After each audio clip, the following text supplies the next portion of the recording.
Я приветствую вас, дорогие друзья, уважаемые гости и подписчики моего канала. Всем большое спасибо, что этот вечер, или как говорят по-украински, надвечір'я, вы присоединились к прямому эфиру. Прямо сейчас со мной на связи Семен Уралов, сегодня монохромен, как и, в принципе, те темы, которые будем обсуждать. Семен Сергеевич, приветствую вас. Приветствую, Александр. Всем зрителям тоже привет. Друзья, формат нашей беседы традиционен. Вы можете по QR-коду задать вопрос, с него начнем нашу сессию вопросов и ответов. Также заранее, заблаговременно в клубе зрителей Шелеста, а также в сообществе YouTube, абсолютно открытое, можно задать свой вопрос, немножко заранее. Да? Вот с чатом вживую будем общаться в самом конце. Ну и в самом начале предложим тему для размышлений. Она сегодня вот такая. Чьи дроны разлетались над Северной Европой? Вот буквально вчера ночью. Варианты ответов. России Путин пробует НАТО на зуб. Украинско-британские провокация.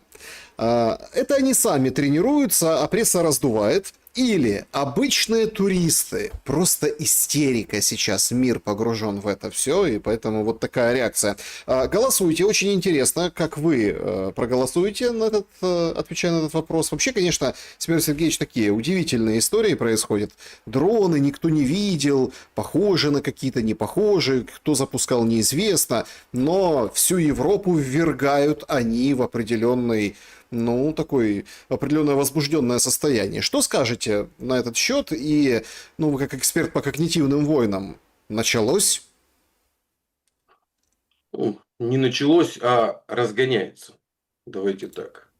С точки зрения просто распространенности технологий, как и любые технологии, они сначала развиваются на очень высоком уровне, а потом становятся общедоступными. Вот летающие дроны в Европе – это по большому счету развитие технологии пробирки Колина Пауэлла в ООН, да? Которая стала поводом для уничтожения Ирака. Как мы увидели, ни химоружия не было, ни пробирка оказалась выдуманной, да? Но, тем не менее, эффект психологический, моральный был произведен огромный.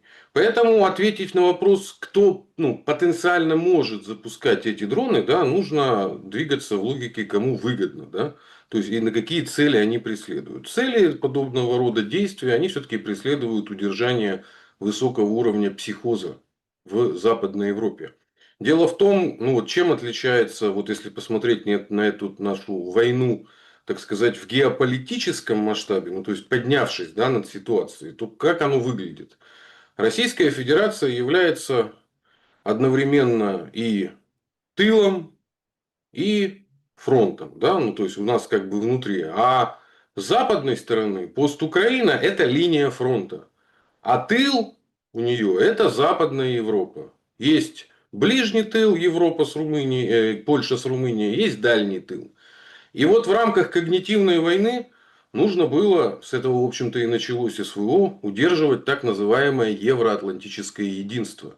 Надо всегда, так сказать, принимать таблетку для памяти, тоже наш такой профдеформированный термин, и вспоминать основную риторику 22 года. О чем говорили европейцы, о том, что Украина нас объединила. Никогда не было, значит, столько у нас противоречий, а вот они снялись, потому что у нас появился общий враг. Ничего здесь удивительного нет, как нас учила великая Фаина Раневская, против кого дружите, девочки. Вот. Это, в общем-то, обычная история, точно так же, как писатели, великие фантасты давно ответили на вопрос, как прекратить войны на Земле, надо, чтобы на нас напала внеземная цивилизация. Поэтому это обычный эффект, но в ситуации с Западной Европой, да даже не только с Западной Европой, с Польшей, первый олигарх, если не ошибаюсь, фамилия у него была Кульчик, Петр, по-моему, да, его звали, польский. На чем он сделал свои миллиарды? Это был младший партнер Газпрома. Это я просто напоминаю, это еще 90-е годы, это еще Квасневский, который косил в свое время под бывшего комсомольца, это же был типа как Кучмы, он как бы косил под левого, а де-факто отдавал экономику, в общем-то, в первую очередь немецким концернам. Да? И вот, соответственно, в рамках когнитивной войны Западную Европу, которая прекрасно на протяжении 30 лет пилила деньги одновременно со всеми постсоветскими элитами, не только с российскими, с казахстанскими, с киргизскими, с армянскими, со всеми. И вот и тут ей говорят, надо ненавидеть Россию. Вот. И мы помним, что ради этого в рамках большой когнитивной войны, я просто выделяю малую когнитивную войну, это в рамках нашей русской культуры. Это то, что я называю украинская трагедия. Да? Вот то, что у нас внутри культуры. И есть большая когнитивная война, это, собственно, э, ну, целью которой является сохранение за Западом ощущения своего превосходства. Западу нужно сохранять свое чувство, вот это бремя белого человека, описанное Ридьярдом Киплингом, а с другой стороны нужно сохранять чувство, что Запад это оранжерея. Ну, по меткому выражению, да, кто там, Борозу или Борель, да, у нас, что весь мир это джунгли, у нас, значит, оранжерея. И Ну, поэтому вот это райский сад, состояние, давайте быть точнее, райский сад, райский да. сад, да. Райский сад. И вот для удержания вот этой ситуации что нужно? Первое, нужно постоянно повышать уровень потребления, ну, для сохранения райского сада, да. А второе, нужен образ врага. Ну, Запад всю жизнь пугали, соответственно, Советским Союзом, но с момента, как Советский Союз рухнул, страшилки постоянно менялись. То терроризм, то лихорадка Эбола, уже забыли об этом, да, вот, например, о лихорадке Эболе, уже все забыли. Много было разных угроз, Китай пытались натянуть, Северную Корею, но большой угрозы не было. И вот появление новой большой угрозы в рамках когнитивной войны дало такую вот дозу, ну, эйфории, психоза. Это, я напоминаю, 22-23 год. На пик приходится деятельность всяких флешмобов в Европе. И одновременно с этим проходит, в общем-то, пик любви к Украине. Да? Потому что все прекрасно знали, что такое бывшая УССР. Ну, трудовая миграция активно шла в Италию, в Испанию. Да, давно же она шла, в Португалию. Все прекрасно знали, что такое мафия украинская и молдавская, например. Да? В общем-то, что такое перевозчики. Ну, то есть, все понимали, да, что это не образцово-показательная какая-то страна, да, ну, вот, которая, в общем-то, демонстрирует успехи. Нет, это была обычная восточноевропейская страна, которая раскалывалась от выборов к выборам, и европейцев нужно было очень сильно заставить ее полюбить. А мы же знаем, что от любви до ненависти один шаг, и для того, чтобы вызвать острую любовь, а любовь это ж, ну, чувство, которое во многом отрубает, как и ненависть, рациональное мышление, нужно провести как бы ненависть за счет ненависти. Это не Украину стали очень сильно любить. Это сделали так, что Россию стали очень сильно ненавидеть. Это как победа Зеленского над Порошенко. Это же не он 70% получил. Это 70% ненавидели Порошенко. Вот и все. Потому что мы забываем, что выборы это всегда из того, что есть. И Западной Европе в рамках когнитивной войны предложили ненавидеть Россию. И это, естественно, сублимировалось в массовые чувства любви к Украине. А что теперь происходит? Давайте обратим внимание. Скандал за скандалом по поводу украинских беженцев. Подрезают социалочку. Где-то вообще откровенно хамят.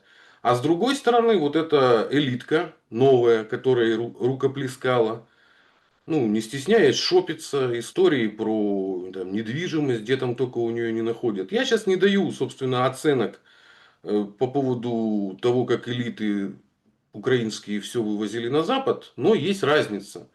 Те, кто стал миллиардерами после начала СВО, и те, кто, ну, как бы строили как-то в ходе своей приватизации. Это, знаете, два типа мародера, да. Но все-таки надо уметь разбираться в сортах мародеров в том числе. Ну, даже в Уголовном кодексе мы знаем. Статья одна, у нее может быть А, Б, В, Г, Д и прочее. Это самый страшный тип мародеров. Это, ну, коммерсанты, бизнесмены, людоеды. Ну, потому что вот метафора биореактора, которую мы многократно разбирали, это и есть. Это людоедство. Это ничем не отличается от африканских вождей, которые продавали британским, голландским и прочим, ну, морякам своих соотечественников в рабство. Вот, ну вот если говорить на уровне схемы, да, убрали и все, нет никаких проблем. И вот, соответственно, появление этих дронов нужно для того, чтобы удерживать ненависть к России на достаточно высоком уровне. Потому что, ну, вот даже, ну, постоянно попадают в скандалы, там, то жена Зеленского, да, где-то она там то шопилась, то где-то ее видели, да, то дети всяких высокопоставленных чиновников. Это же скрыть нельзя, потому что не так много, ну, прибежищ для такого мародерского и людоедского типа капитала. Мало кто прикрывает. Мы тоже ж уже установили в прошлой беседе, почему Британия очень важна, да? Потому что надо где-то спрятаться, а остров это одно из мест, где, в общем-то, можно спрятаться. Потому что в России, как в континентальной стране, спрятаться сложнее, Да, да? И нормально мы вот прячутся в видели. России. Ну, Нормально, мы Семен видели Сергеевич. пример Киевы. Нет, мы видели Ну, а пример мы видели Киевы. пример Януковича, да, и целой А это плеяды, другая и история. целой Это сдали, плеяды это деятелей. согласен, согласен, Поэтому тут согласен. тоже такой момент. Знаете, прятаться можно везде. Друзья, мы в прямом эфире. Можно. Я всем просто говорю, что 16:11 заявлено, что 16:20 будет выход Трампа на Генассамблее ООН. Рубио проанонсировал этот выход и говорит о том, что, значит, он в своей речи поднимет вопрос, в принципе, нахрена ООН, которая ничего не делает и никак не помогла в решении вопросов войны в Украине и Газе. Это я вольно, но цитирую Рубио. Да? Посмотрим, осталось недолго. До его речи сейчас разойдутся все информационные наверняка ленты, да, то есть уже мы будем понимать, да, то есть отношения Трампа с ООН. Об этом сейчас я планирую там перейти сюда немножко, да, мы потом вернемся в Украину, в элиты, потому что мне кажется, что то, о чем вы говорите, есть определенное смешение. Вот всегда же был какой? Верхний эшелон, да, политики. И все считали, елки-палки, британские сэры, пэры, королевская семья. Президент США, елки-палки, к ним надо, это вообще высшая лига. А мы тут какие-то там президентики или какие-то еще. Сейчас мы наблюдаем такую трансформацию своеобразную, потому что, условно, при Байдене Зеленского лично на фоне трагедии войны в Украине его как бы подняли.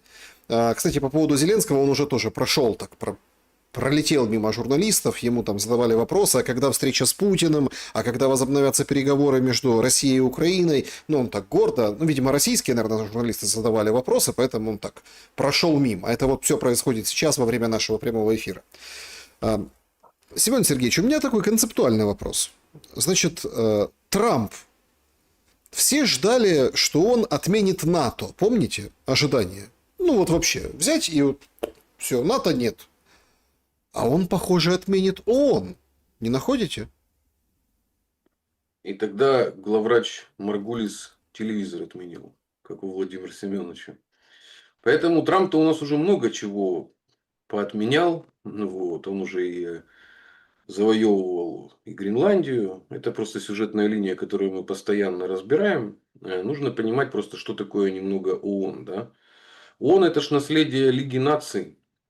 А Трамп, я напоминаю, что он себя ассоциирует с великими президентами США. Его цель, как мы определили, быть на долларе. Вот. Это вот, в общем-то, его идеально. Ну, или, например, чтобы... Там же есть культ известных президентов. Например, вот Улисс Грант, победитель в гражданской войне. У него мавзолей свой. И ничего его как-то никто не драпирует. Вот, в отличие от наших мавзолеев. И не уничтожает, в отличие от мавзолея Котовского в Одесской области, да, в бывшем городе Котовске. Поэтому это такая традиция чествовать великих людей, он это понимает и играет во что бы то ни стало. И вот Лига наций, я напоминаю, что это? Ну, вот ООН, оно корнями своими происходит из Лиги наций, которая зашла в кризис в ходе Второй мировой войны. Она как бы должна была предотвратить Вторую мировую войну. Но в результате она превратилась в то, что британцы там кормили, ну как это, Чемберлен там умиротворил Гитлера. Ну, в общем, оттягивали переговоры и де-факто, в общем-то, ничего она не сделала. И поэтому была переучреждена ООН. И она была уже переучреждена на основании двуполярного мира, что очень важно. Лига наций, как идея вот того, что она же возникла на фоне ужаса после Первой мировой войны. И это была как раз инициатива США, которая вмешалась в последний момент. США не вмешивались же в эту войну. И более того, в ходе этой Первой мировой войны появилась вот эта модель пропаганды, которая сейчас развелась в когнитивную войну. Потому что, когда нужно было общество штатов склонить к вступлению в войну на стороне Британии, а там такое количество немцев было. Там по некоторым штатам был полный раскол. Большинство поддерживало вступление на стороне Германии. И они первый раз пропесочили мозги своему населению. Это знаменитый комитет Крила, там, где, в общем-то, родилась вот эта пропаганда. Об этом Уолтер Липман много рассказывает. Ну, в общем-то, вот все родилось тогда. И вместе с этим родилась вот такая вот политическая конструкция, которая демонстрировала мощь Соединенных Штатов, которые способны весь мир посадить за стол переговоров. И так родилась идея Лиги наций, и у Соединенных Штатов были как бы ну, партнеры младшие. Тогда еще была сильна Британия, то есть Штаты еще не вошли как бы в свою ну, зенит. И вот Лига наций, там и Франция была, а ООН это вот уже был крах и пересборка Лиги наций на основании, ну, вот той же идеи Лиги наций, что это, ну, это же как бы типа мировой парламент, да, вот мы как бы садимся, да, и там обсуждаем, или там ассамблея, совет, вече было такое вот русское слово хорошее, вот там у казаков сход, ну, вот я просто напоминаю, круг, есть такая тоже форма организации. Вот когда мы собираемся и что-то обсуждаем и вырабатываем общее решение. И ООН, по большому счету, закончилось, я вам скажу, когда. Ну, оно базировалось на двуполярности. Да? В этом была его устойчивость. Потому что весь мир делился на два лагеря.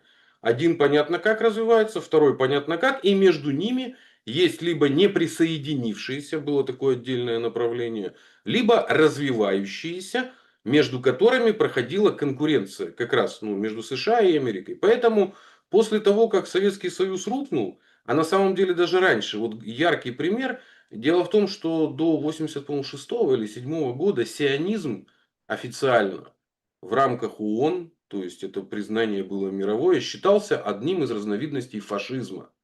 И вообще сионистом было быть очень ну, ну как фашиком, ну, то есть, ну, это постыдно было быть сионистом. И вот когда Советский Союз сдал вот этот свой первый барьер, да, в общем-то началась однополярный период жизни ООН. США в этом периоде, они на нем паразитировали вот последние 25 лет, ну или даже больше, 30. Ну как рухнул Советский Союз, потому что они через ООН легитимизировали ну, большинство как бы, того, что им было надо. Все с ними соглашались. Это очень хорошо показывают даже санкции против Северной Кореи, которые в свое время даже мы поддерживали. Как это вот, ну, надо тоже не забывать и не самооблучаться пропагандой.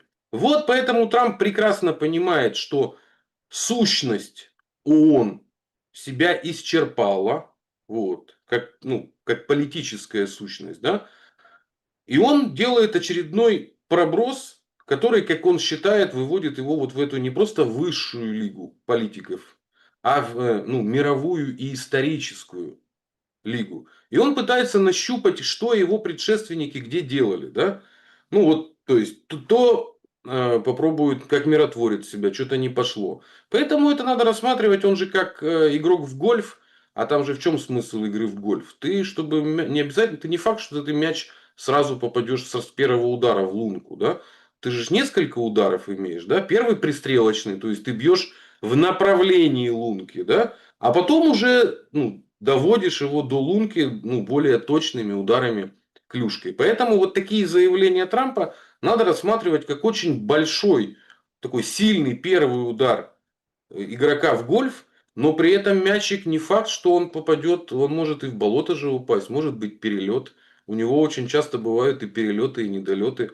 Ну вот так я, так сказать, вижу эту ситуацию. Вы сказали о сионизме, который был разновидностью фашизма. Антифа теперь террористическая организация. Это решил Трамп сегодня.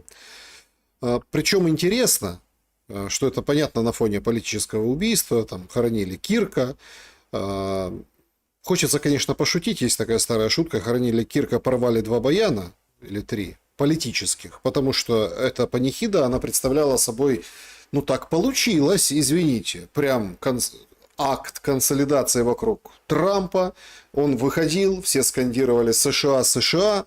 В общем, выступления яркие. Хотя, конечно, ну, понятно, что нормальные, трезвомыслящие люди, они все равно видят трагедию, там, ну, трагедию, да, то, что все-таки произошло, это трагедия. Хоть и жена выходила и прощала стрелка.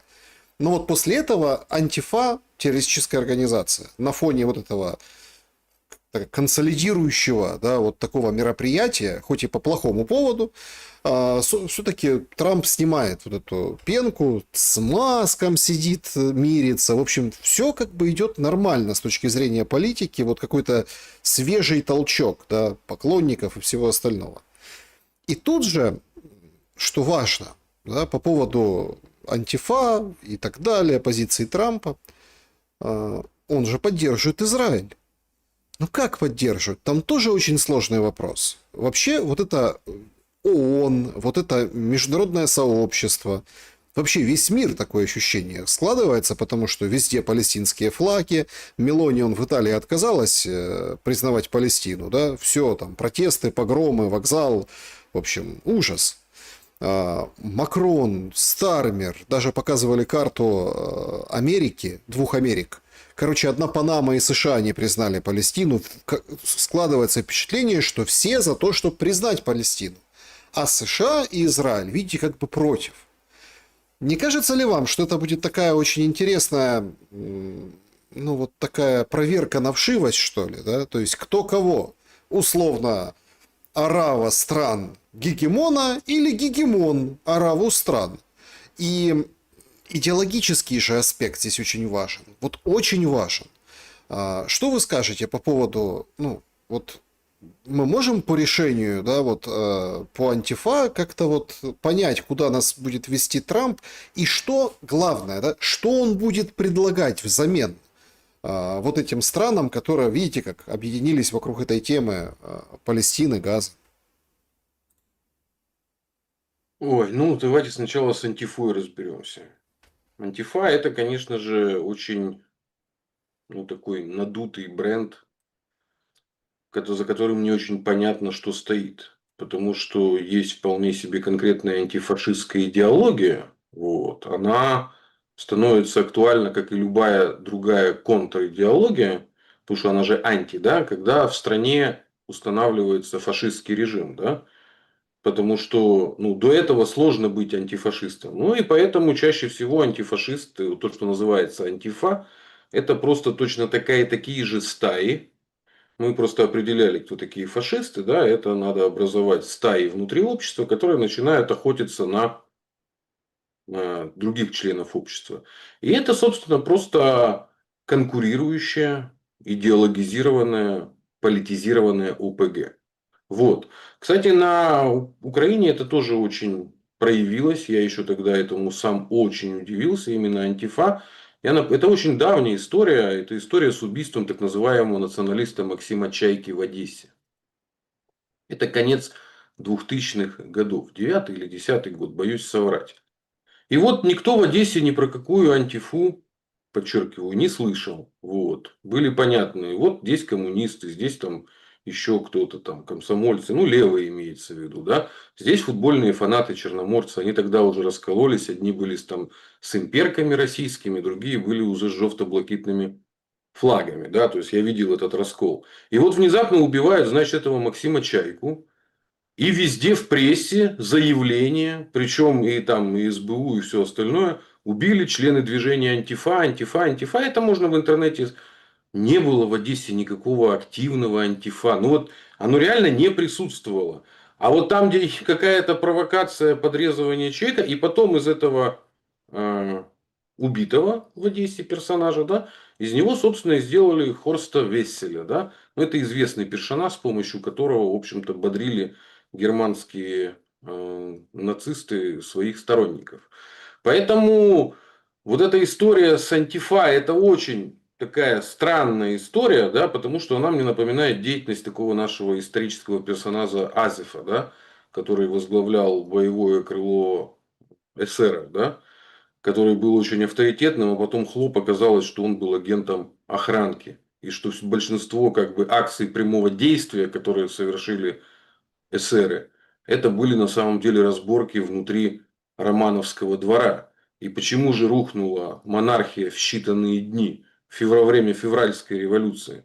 Потому что вот эти вот движухи, связанные с убийством друг друга, с использованием террористов своего времени, они выползли наружу. Потому что, ну, началась эпоха прессы. Да? И рухнула вот так вот Российская империя, в том числе, ну, я напоминаю, Распутина подло, каким бы он ни был, Феликс Юсупов, наследник одной из, ну, ничего себе, это он наследник тех, кто еще из казанских Мурс, которые присягнули, Юсупов, сама фамилия, как Карамзин. Вот, древний род, еще средневековый. Они убивают, и его, значит, подло в ковер завернув, в мойку сплавляют. То есть, такие ситуации всегда, когда насилие становится публичным, тут мы переходим к Израилю, да, это очень хорошо, товарищ Димура. Ну, я слушаю спикеров, раз мы в одном, так сказать, инфопузыре, поэтому я гостей ваших, Александр, стараюсь слушать, да. И вот он правильно разъясняет, да, что просто в эту еврейцы, да, тоже его слово смешное, вот, они всегда так действовали. Я настолько стар в этом смысле и политизирован с детства, что я еще помню картинки за рубежом и вообще такое издание за рубежом, где постоянно рассказывалось о том, как США и Израиль действуют синхронно, плюют на все решения Совбеза ООН и вообще на всех. То есть, они действуют так уже очень-очень давно. Поэтому это стандартная политика, которая в 90-е годы была залокирована мощной пропагандой Голливуда. Тогда еще не было интернета, я напоминаю, да, но уже были CNN и BBC, то есть уже были ну, мощные ну, пропагандистские инструменты и были мощные, ну, пропаганда образа жизни, да, когда из Израиля сделали, в общем-то, ну, как бы такую вообще чуть ли не страну, ну, справедливости всеобщей. А я рекомендую, кто интересуется о справедливости Израиля, есть очень хорошая книжка нашего соотечественника, уехавшего в Израиль, называется «Богатство и бедность в Израиле». Борис Дубсон. Он сам социолог. И вот он, эта книга еще конца 90-х годов. И вот он очень четко разбирает, кто там бедный, кто там богатый. Вот, например, как они поступали всегда с арабами. Вот они просто не подводили туда электричество и воду. Ну, то есть, арабы построят себе поселок, да, а они ну, не вводят в эксплуатацию. Ну, и живите как хотите. Вот. Или вторые методы. Ну, то есть, это такие методы, которые, в общем-то, отбрасывают часть населения в средневековье, но при этом мы же этого не видели и не слышали. А так как в 21 веке, в общем-то, началась медиа-война, ну, то есть, теперь война, нельзя ее... Если раньше медиа и информационная война была надстройкой над войной обычной, то теперь они происходят одновременно идут. То есть, вот идет война, и одновременно идет война в медиа. Ну, а, собственно, еврейцы по языку, как бы терминам товарища Димуры, они просто проявили свою сущность, о которой мы-то все знали, потому что мы-то знаем, что сионизм перестали считать, ну, версией фашизма только из-за предательства нашего высшего руководства. Ну, тогда это был Шеварднадзе. Вот он, сионизм, все его лицо, вот оно какое есть. Ну, смотрите, тут же тоже такой момент. Возвращаясь к признанию и непризнанию Палестины. Нам же как говорят? Значит, все же, опять, от Газы там камень на камне нет, не осталось. Да? Но все резко кинулись признавать. Макрон, ну тот, которому как зайцу стоп-сигнал сегодня показали, он мчался на Генассамблею, но вынужден был пропустить кортеж Трампа, а потом ему там звонил, шутил. Ну, такой, конечно, эпизод своеобразный. Там Стармер, другие страны. Понятно, что там непризнание Палестины, ну, никто не хочет, чтобы на внутренние проблемы, которых так предостаточно, экономические и социальные, и вообще, то есть и межэтнические, наложился еще этот фактор. Но меня интересует другой тогда аспект. Как же лихо подцепили эту тему птенцы гнезда Соросова? Потому что, ну давайте откровенно, палестинский флаг стал моден, палестинский флаг на всех протестах. Я помню, как все носились, помните, раньше с зеленой повесткой, да? Сейчас все с Палестиной носятся. И по большому-то счету, вот это, наверное, самый такой главный раздражитель для Трампа, который против Сороса хочет дело уголовное открыть, и вообще что-то там шатаешь нам тут Америку, да, по, ну, вот этой процедуре РИКО, да, вот, по этому поводу. Палестину все-таки можно признать в этом положении? Или опять, давайте, вот все-таки, мы же с вами тоже, как вы говорите, там, я достаточно стар, да, но мы взрослые люди, мы понимаем, что сейчас они поговорят, позаявляют, вот сейчас Гутерриш открыл вот эти все выступления, ну, прямо сейчас, да, и говорит, вот, там, мир не многополярен, там, сейчас ландшафт меняется, ну, такие словеса вот эти, да, и призвал к миру в Украине. Ну, например, да, вот отличное выступление. Так а с Палестиной что будут делать? Поговорят, разъедутся, люди успокоятся, а дальше будут делать свое дело. Бульдозеры, Цахал и Трамп как застройщик в конце. Палестина – это мяч, которым играют, к сожалению. Поэтому тут просто, ну, как и любые трагические события, как человек, как гуманист, вот, конечно же, очень сочувствуешь жителям и людям, которые оказались в этот момент на этом мече, да. Но это мало чем отличается, например, от ситуации, в которой оказались, например, жители Горловки еще в 2014 году и находятся до сих пор. Мы же знаем, что этот город вот уже больше 10 лет, в общем-то, обстреливается каждый день, да. И в этом смысле люди, растущие в Палестине, они живут, вот если жители Горловки это чувствуют 11 лет, да, то жители Палестины чувствуют это уже больше 50 лет, да. Потому что толку от признания Палестины? Есть вполне конкретные карты, когда на этой подмандатной территории, она же называлась как подмандатная Британии территория, то есть такая вот колония, вот, ну это эвфемизм был, да, то есть это не Британия, но при этом под британским контролем. Были очень четко разделены поселения. Там же жили евреи. Не надо путать сионистов и евреев. Да, На территории нынешнего Израиля всегда жили евреи. И как-то до возникновения Израиля они как-то не резали друг друга с арабами-палестинцами, да, ну, были конфликты, ну, но мы же не видели такого, ну, то есть, это были поселения, они как-то договаривались между собой. И вот в момент возникновения Израиля было четко определено, где израильские поселения, а где палестинские. Поэтому никакой вот если бы цель была бы действительно восстановить статус-кво, да, то, в общем-то, оно еще когда возникло. Ну, просто с момента возникновения Израиля никто в Израиле не скрывал своих истинных целей о том, что арабов нужно всех выгнать. Да? Почему? Потому что это тот самый принцип, против кого дружите девочки. Постоянное уничтожение палестинцев есть основание для сплочения сионистов. Потому что это старая модель раба и господина. Она, в общем-то, была реализована в Спарте. Вот нам же как это, массовая культура представляет Спарту как вот, ну, герои, вот они боролись. А как они свою дисциплину-то организовывали? Раз в год все спартанцы, мужчины должны были охотиться на рабов, ну, на зависимых людей. Вот. И они должны были убивать мужчин. И это была их обязанность. И если спартанец не делал этого, ну, его могли разжаловать, в общем-то. Там было все очень жестко, да. Поэтому это и есть вот эта форма, это этика, ну вот это Павел Щелин лучше разберет, вот эта ветхозаветная этика, которая, в общем-то, зашита через антологию, то есть мировоззрение, да, потому что мы все-таки носители уже, ну, новозаветной, да, нравственности, там, где нет ни Эллина, ни Иудея. В этом же был смысл и революция, да, а там носители этики, что есть и Эллин, и Иудей, ну, там же понятие Гоев-то сохраняется. Ну, как бы в этом смысле, как я говорю, в Одессе всегда, там, когда я жил, работал, было две синагоги, да.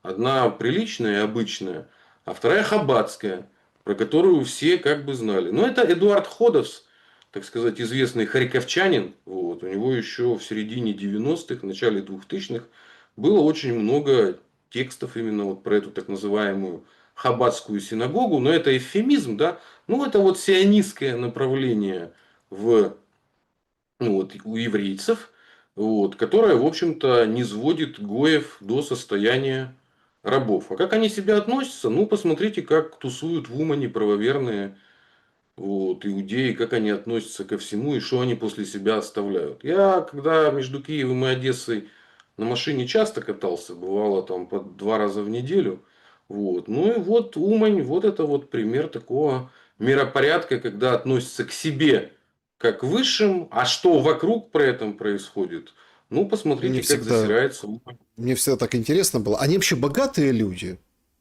А это никак не связано. Нет, Это мышление. для меня связано, знаете, в каком понимании? То есть, ну, то есть, если человек богат, да, ну, судя по тому, почем там кукуруза и как это, ну, вы поняли, все эти обычные вещи, да, какие там цены лупят местные, и квартиры, и все остальное, наверное, как бы не бедные. Но если ты не бедный человек, ты же можешь себе позволить, ну, там, как бы развиваться, да, понимать какие-то там законы опрятности, чистоты, какого-то отношения, даже пускай там через губу, но ты должен как-то немножко развиваться. Ведь все-таки я почему сюда ухожу? Я не ухожу сюда, я просто так в качестве ремарки.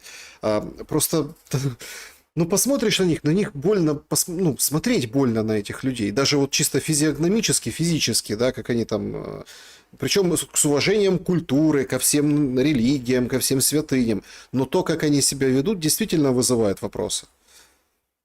Ну, мне стыдно, например. Я уже рассказывал, что вот мой дедушка, хоть и не родной, но меня воспитавший Максимилиан Хаймович Унгар, да, он напоминал, что наша еврейская культура, которая вошла в часть нашей мировой русской культуры, это не вот та, которая воспроизвелась в Израиле.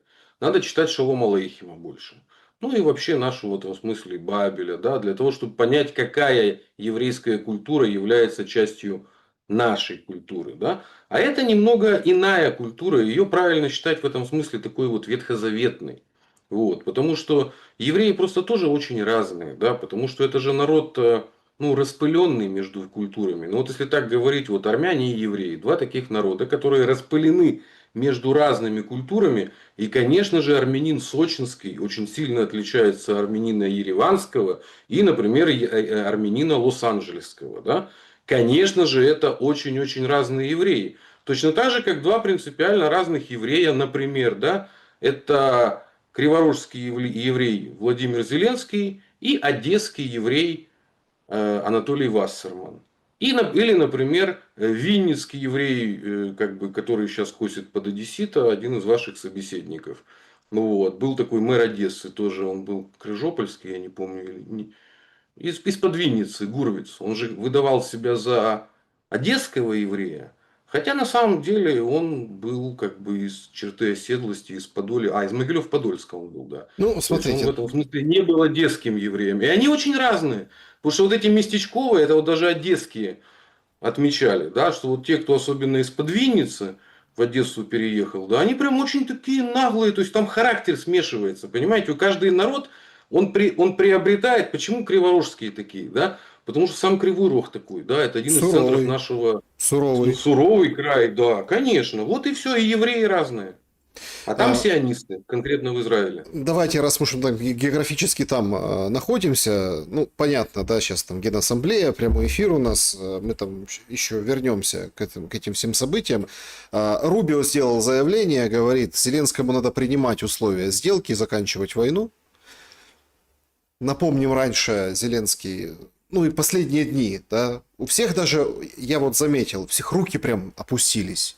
Ну что, американцы, как бы вот там и не настаивают, и ничего. Ну, теперь хоть Рубио немножко подбросил хвороста в этот костер, да, костер условного принуждения договориться. Но это все происходит на фоне чего? Правильно, эскалации. Равняют Запорожье, промышленные площадки, там, и вовсю говорят, ой, Запорожье превращается в Херсон.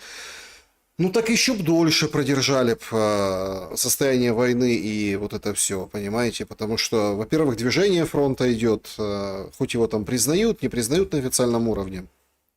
Скажите, пожалуйста, вот как вам кажется, после этой генассамблеи Зеленский будет продолжать гнуть свою линию или все-таки его немножко, скажем так, переубедят для того, чтобы идти на какие-то точки соприкосновения? Конечно, будет продолжать. Ему ничего не угрожает. Поток денег продолжается. США самое главное оружие контрактовать. Ну, понятно, что поставки идут из Жешева, те, которые были ранее. Да? Но контракты же США заключает. И что самое главное, это показатель, это, конечно же, связь. Потому что после того, как началась война экономики, нужно смотреть на абсолютные показатели там, боеприпасов, техники и всего, да, потому что их важно сколько, так сказать, вешать в граммах, как в анекдоте. И связь.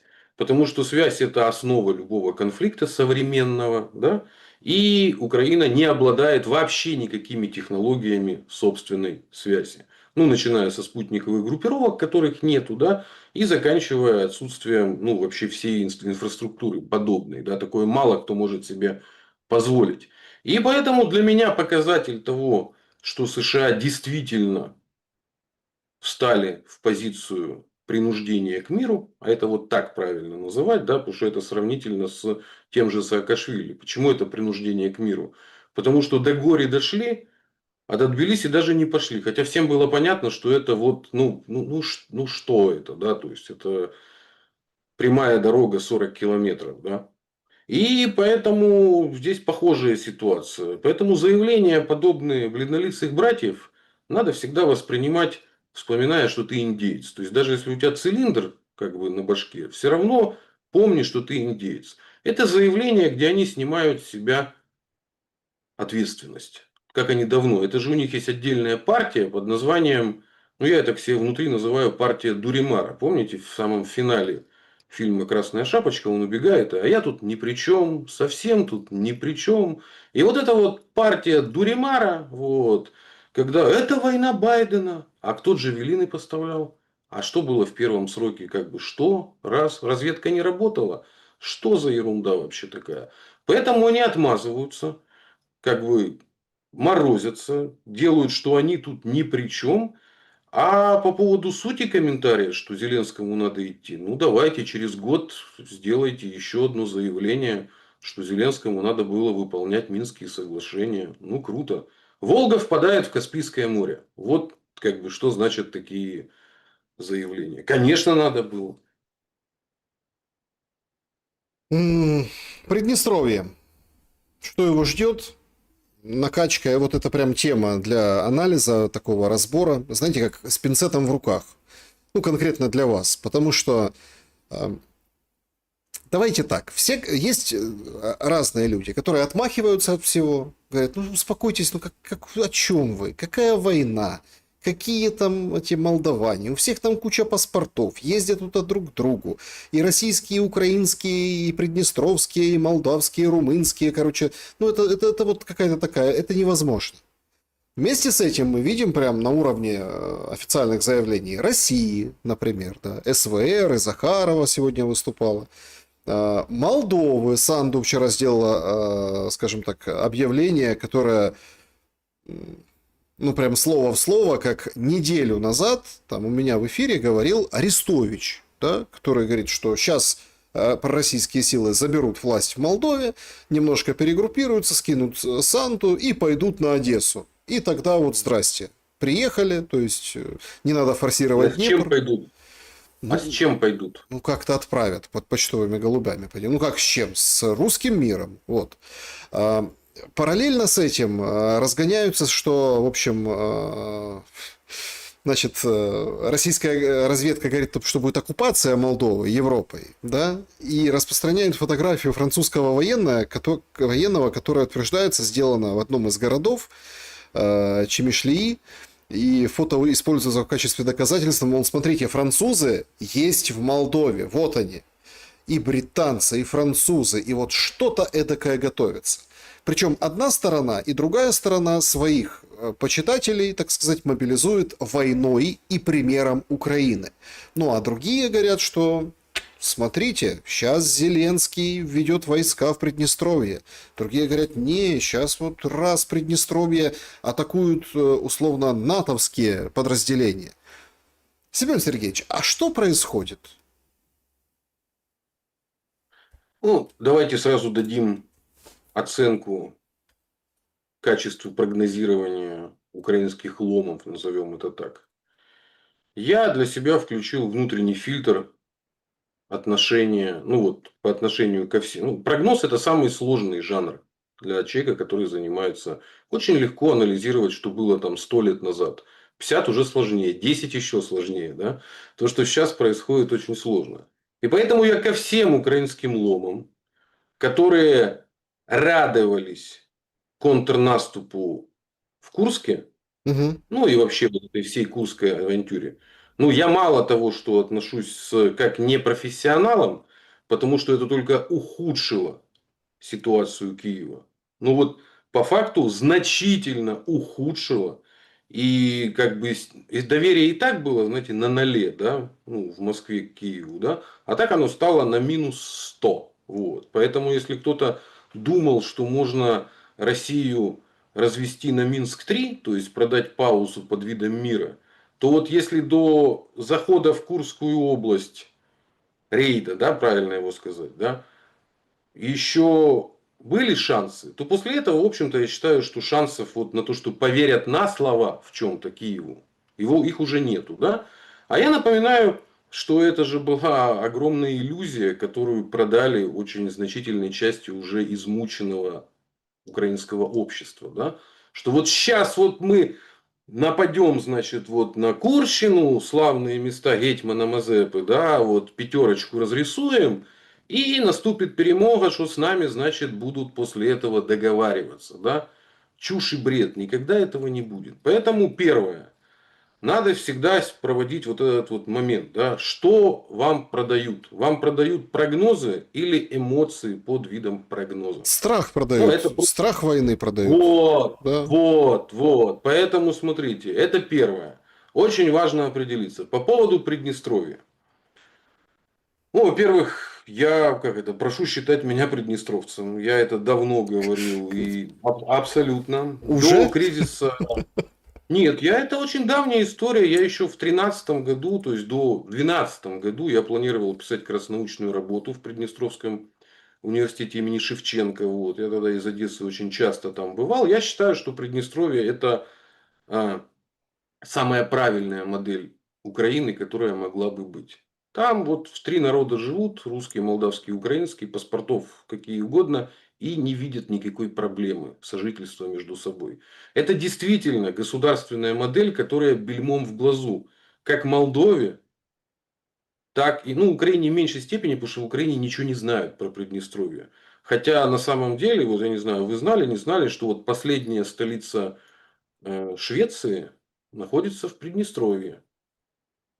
Потому что Карл XII правил из Бендер. А у монархиях же как? Где царь, ну, король, там и столица. Вот, поэтому Карл XII, в общем-то, столица, вот, она, в общем-то, была в Бендерах, да? Поэтому там интересная история. Там же и Мазепа Для отличился в людей, том которые числе. Бендеры, это город, название города. То есть, чтобы там, мало ли, а то, знаете, я как бы попадались в комментариях там, Ну, да. образованность у нас, ну, собственно, Остап Бендер же почему? Это же Да. как раз по имени города Бендеры.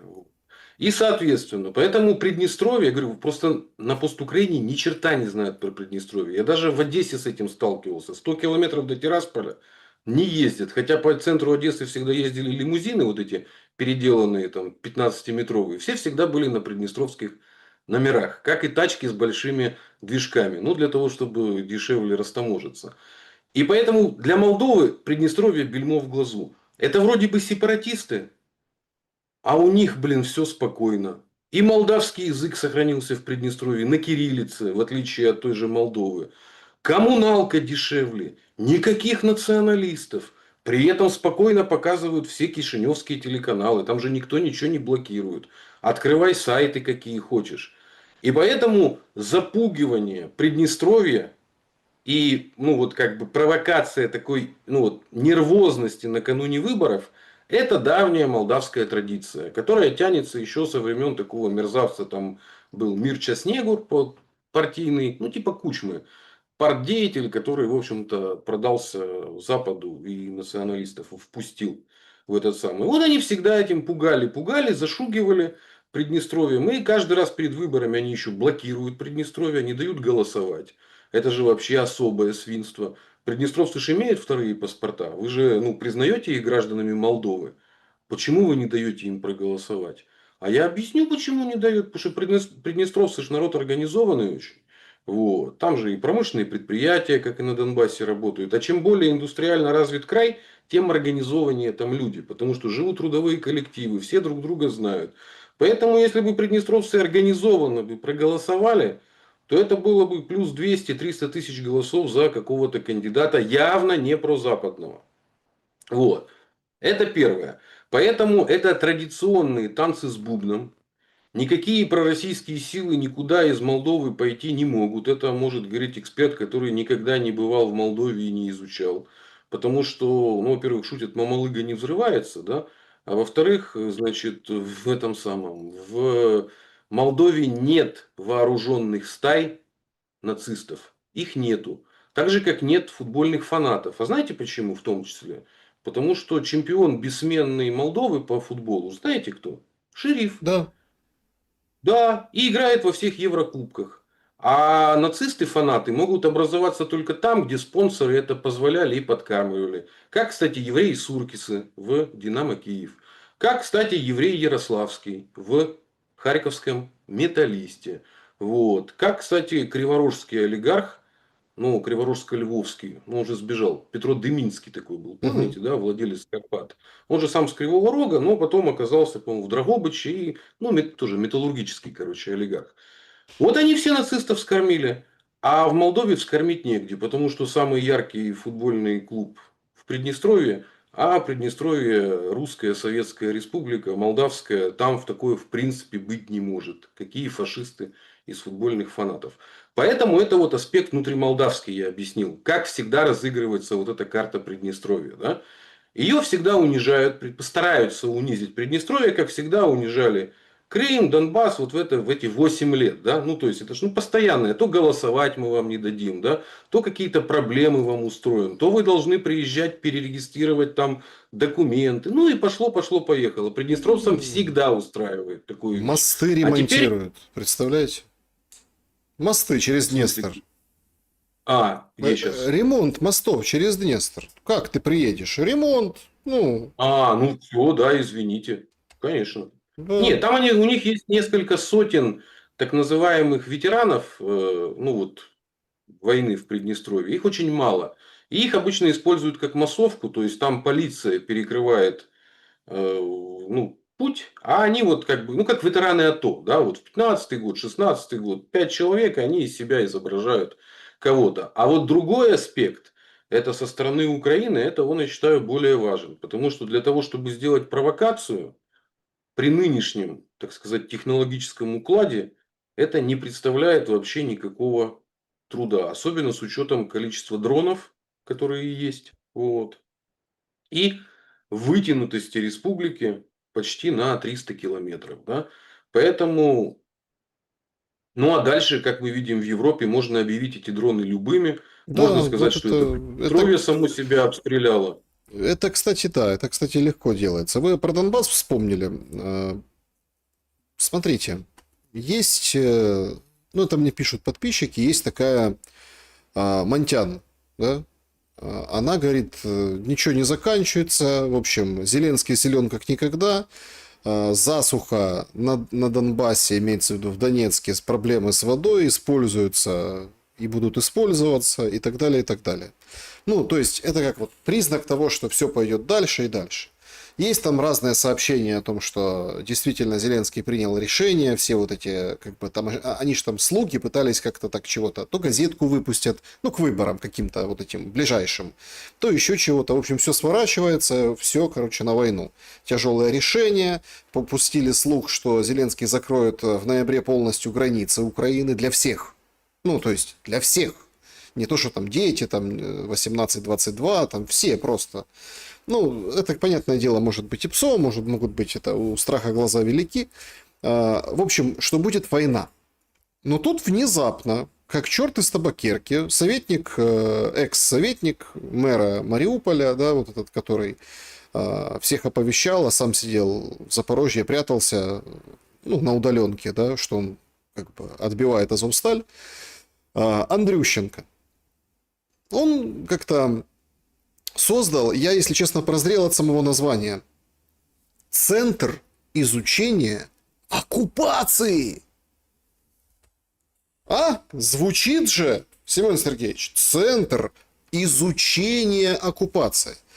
И он в своем проявлении в медиа говорит, слушайте, вот мы тут хулим Сальдо, да, тот, который подконтрольной России частью Херсонской области руководит.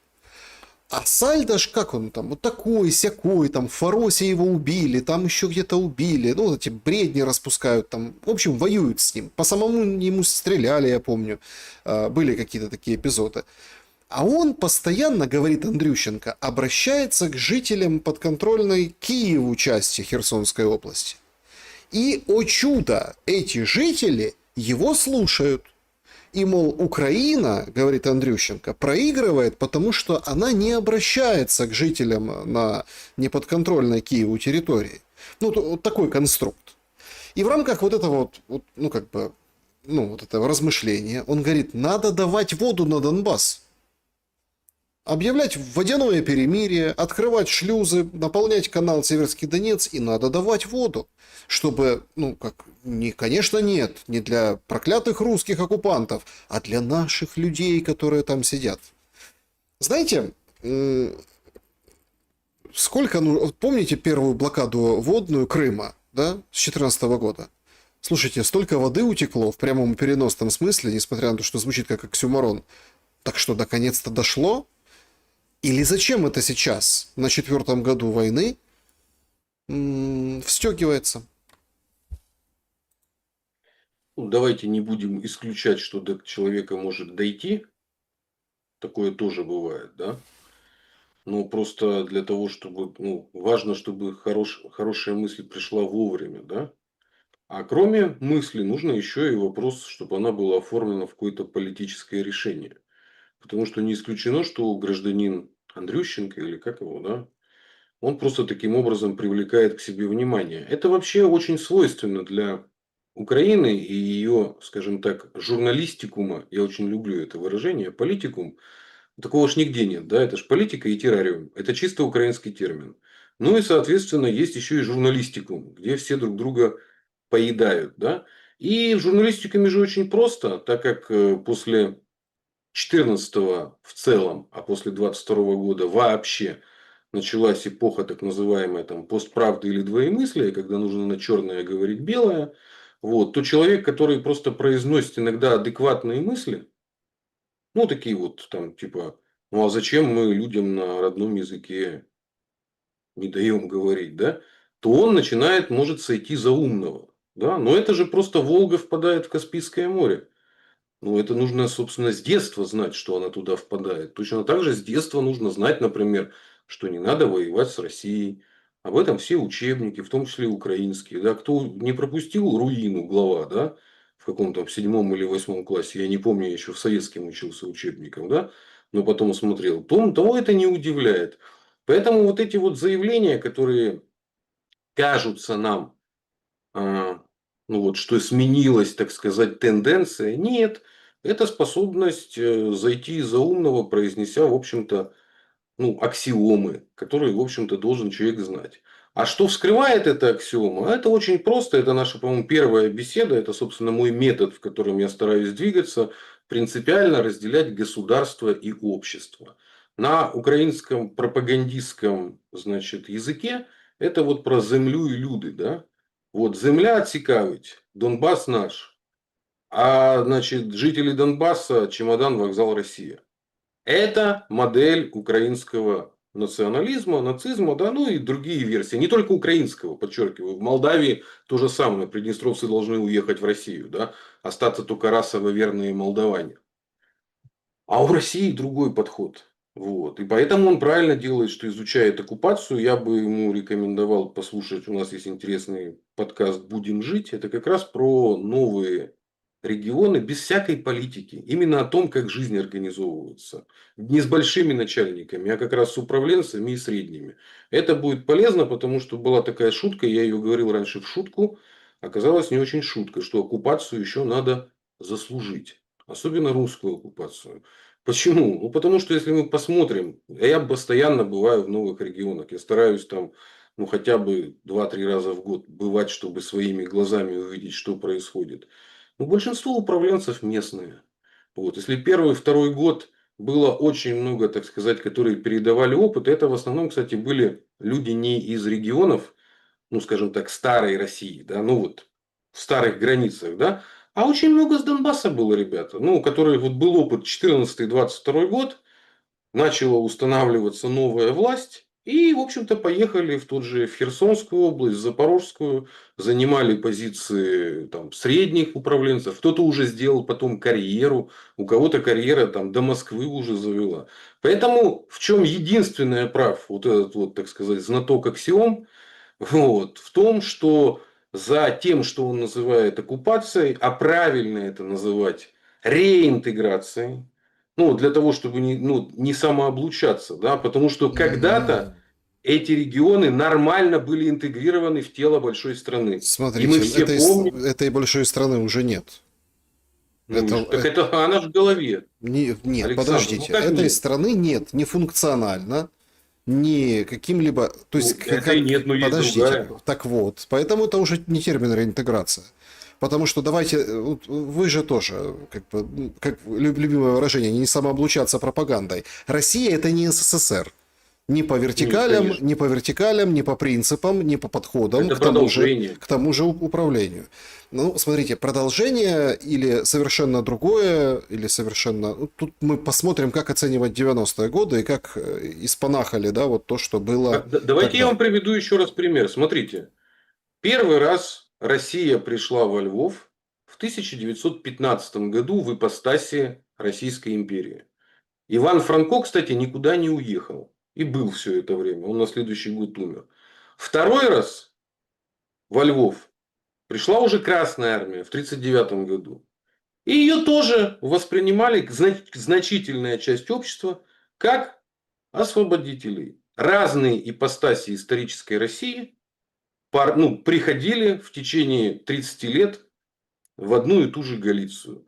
Вот, конечно же, я не собираюсь здесь ну, накачивать иллюзию, что современная Российская Федерация это равно Советский Союз. Нет. Российская Федерация это государство, государство-субъект мировой политики, который унаследовал преемственность СССР. И России, как государству-наследнику, назовем это империей, давайте. Но я не люблю, потому что оно сильно сверхдержава, можем это назвать. Значит, по Зиновьеву сверхгосударство, да, то есть особое. Таких всего в мире там 1,5 десятка бывает. Да, кто-то теряет, как вот Персия. Когда-то была сверхгосударством империи, теперь откатилась. И она вынуждена осваивать так, ну, техники и преемственность всех своих предыдущих. Точно так же, как Советскому Союзу пришлось вплоть до того, что восстановить патриаршество, вернуть погоны. Может быть, большевикам это не очень и хотелось, да? Но по факту значительные вещи, это очень хорошо, кстати, показано, как была преемственность устроена в системе МВД. Это вот этот вот сериал, как же он сейчас вылетело из головы, про советскую милицию, рожденные революцией. Вот, там как это, ну вот именно почему же название, система МВД, и там до 80-х годов. И там вот в первом серии очень хорошо показано, как приходит новый, так сказать, чекист-МВДшник советский, да, а там остался опер еще с Российской империи, да, который говорит, а куда я могу деться? Преступники никуда не делись, буду тебе опыт передавать, да. И дело не в политических предпочтениях, что я монархист, а ты как бы большевик. Просто Россия, это очень важно понять. Ну, у нас же, ну, понимаете, у нас мы к постукраине не относимся как к другой стране. Мы относимся как к осколку нашей большой страны. По крайней мере, люди, которые вот стоят на позициях, как я. Хотя, может быть, они где-то и не доминируют. Да, друзья, подведем итоги нашего сегодняшнего опроса. Они такие. Чьи дроны разлетались над Северной Европой? 13%. Ну, это сейчас там люди доголосовывают еще. Сейчас, может, на процентик изменится. Значит, по 13%. России Путин пробует НАТО на зуб. Сами тренируются, пресса раздувает. Обычные туристы, истерика просто. И 61% это украинско-британские. И все, вот 61% видят в этих дронах провокацию. Что скажете? Ну, наверное, я бы тоже к большинству присоединился. Но я бы это назвал бы все-таки не провокацией, а эмоциональной стимуляцией. До провокации это не дотягивает. Это вот так вот электродиком в нервное окончание слегка кольнули, и мы должны из этого так чуть-чуть дернуться, да? Ну или кто в детстве там пробовал советскую батарейку на язык, помните такое ощущение? Вот это вот должно нечто произойти, потому что в когнитивной войне, я напоминаю, к информационному потоку незаметно подмешивается какая-то эмоция или какая-то навязчивая идейка типа зрада, все пропало, все пропало. И вот так оно и работает. Да, друзья, значит, ваши вопросы, давайте несколько вопросов все-таки пройдем. Во время прямого эфира люди заблаговременно написали вот такие. Випер, здравствуйте гостю. Вопрос. Какие последствия могли возникнуть, если бы СВО не началось? Неужели Украина вступила бы в НАТО и напала на Россию? Или Запад нашел бы предлог для ввода новых санкций? Да ну как, тягомотина же, которая была, продолжалась бы. Вот. Это сильно бы нарушало бы, в общем-то, течение нормального времени. Дальше бы морозились по поводу выполнения Минских соглашений. Это бы съедало кучу... Ну, то есть, это СВО, оно ускорило историческое время, да?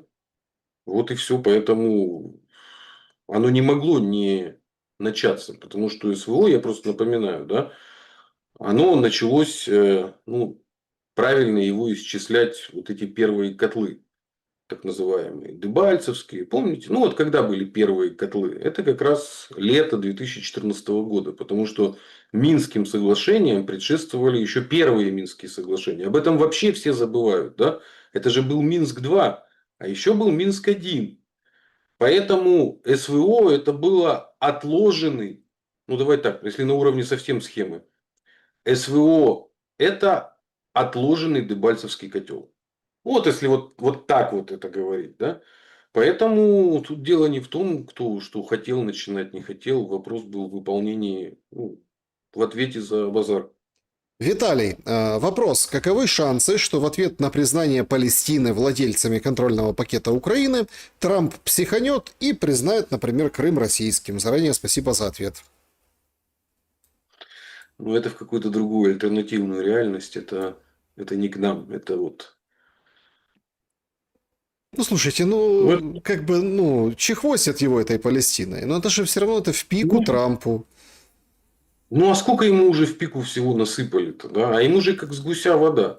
Я не люблю привносить ну, психологические характеристики в политику, да, но действительно есть определенный тип людей, мы тоже, по-моему, разбирали это понятие хуцпа, вот, сверхнаглость, когда человеку плевать, что о нем вообще говорят, да, ну, например, там Коломойский был такой персонаж, да, ему было вообще все равно, что о нем говорят. Ну, в народе таких людей называют бессовестными, да, ну, потому что что такое совесть? Это когда тебе на что-то указывают, тебе становится стыдно. Ну, а политики, в принципе, существа бессовестные. А Трамп, который, в общем-то, мастер твита, то есть короткого выражения, политик-подросток, ну какая там совесть. Поэтому они же все это рассматривают как комбинацию, как надо исхитриться, да. Вот, поэтому это они рассматривают как игру и ну, подачу. То есть, вот они пропустили какой-то удар. Ну, значит, надо отойти на шаг назад, перегруппироваться и влупить ответочку. Поэтому они же вообще, в принципе, у них же культура дебатов. Они не относятся к политике, как мы. Да? У них политика это всегда поединок. И даже если нету ну, реального оппонента, ну, нужно его выдумать, как бой с тенью. Ну, это ж хвост, который машет собакой, он же об этом. Надо придумать врага. Так, следующий, собственно, вопрос. Семен Александр, здравствуйте. Вопрос к Семену. Поделитесь, пожалуйста, вашим мнением о Евгении Кушнареве. Спасибо. О, ну, во-первых, вечная память вот, Евгению Петровичу. У нас большой есть разбор с Дмитрием Юрьевичем Пучковым про Харьков, и там большой раздел как раз про Кушнарева. Я считаю, что вот я эту формулу, как это, чтобы удобнее запоминать, 3К. Я считаю, что было уничтожено 3 политика, у которых фамилия была на букву К, которые могли бы кардинально изменить ситуацию на Украине. Потому что после оранжевой революции, потому что с одной стороны были прозападные силы, а с другой стороны совершенно неконструктивный донецкий клан, который во многом привел к этому кризису в ходе экономической монополизации и вот всех противоречий, которые случились. Это Кушнарев, Кравченко и Кирпа. Кирпа – это не просто госуправленец, а именно госэкономика, он же железнодорожник, то есть системный. Кравченко – это МВДшник, не бандитского типа, еще вот, старого советского. И Кушнарев как политик. Это политик, который был на голову выше, в общем-то, всего, чего было вот потом в этой самой партии регионов. Я всем рекомендую прочитать его книгу «Выборы и виллы».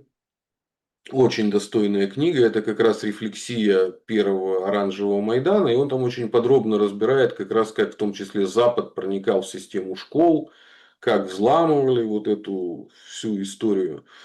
Но Кушнарев, он пошел по пути же какому? Он же после оранжевой революции пытался сначала субъектность обрести. Там даже были попытки, это же было таких два популярных губернатора, которые популярность приобрели. Это Одесский и Харьковский, Северодонецкий съезд и все остальное. Но потом пошло объединение в рамках большой партии регионов. Он туда как бы сделал свой взнос, даже партию свою закрыл, «Новая демократия». И, в общем-то, он был драйвером того, что называлась партия регионов, которая вот добилась реванша, уже в 2006 году. Потому что Янукович это была вывеска. А координатором в парламенте и начальником штаба вот, триумфальной той кампании был Кушнарев. И, собственно, я считаю, что с его гибелью, в общем-то, закрылась, назовем ее так, и уже не восстановилась интеллектуальное вот, крыло партии регионов. Дальше там остались только бабки и сила. Так, у нас прямой эфир, и началась речь Трампа, да, на Генассамблее ООН. Ой, интересно, что ж он скажет. Ой, интересно. Чат трансляции интересуется Мария. Вопрос, а у Путина совесть есть?